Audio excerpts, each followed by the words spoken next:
Hi guys, welcome back to channel HS talkies. So last బ్లాగ్లో చెప్పాను కదా, గుడికి వచ్చాక ఇంకా అక్కడ భజన అవుతుంటే ఆ భజన కార్యక్రమంలో మా హస్బెండ్ కూడా జాయిన్ అయిపోయారని చెప్పేసి.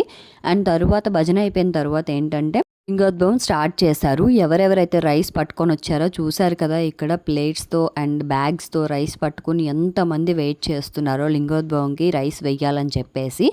చాలా అంటే చాలా క్రౌడెడ్గా ఉంటుంది ఫ్రెండ్స్. మాకైతే శివరాత్రి రోజు చాలా బాగుంటుంది. మేము 11 గంటలకు వచ్చి దగ్గర 1:30 అలా అయిందనమాట ఇంటికి వెళ్ళేసరికి.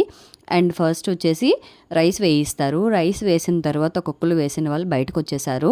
అండ్ తర్వాత వచ్చేసి మనం తీసుకొచ్చిన స్వీట్స్, ఫ్రూట్స్, పూలదండలు, సాపు, పంచ అంటారు కదా, అవి తీసుకొని క్లోజ్ చేసేస్తారనమాట డోర్స్ అన్ని. అండ్ ఫైనల్ గా డోర్స్ ఓపెన్ చేసేసరికి ఇట్లుంటుందన్నమాట. అండ్ మీలో ఎంతమంది లింగోద్భవంకి కానీ రుద్రాభిషేకాలకి కానీ అటెండ్ అయ్యారో శివరాత్రి రోజు కామెంట్ చేసేయండి. వీడియోస్ లైక్ చేయండి. ఇంకెవరైనా మన ఛానల్ కొత్తగా చూస్తున్నట్లయితే ఇలాంటి వీడియోస్ కోసం సబ్స్క్రైబ్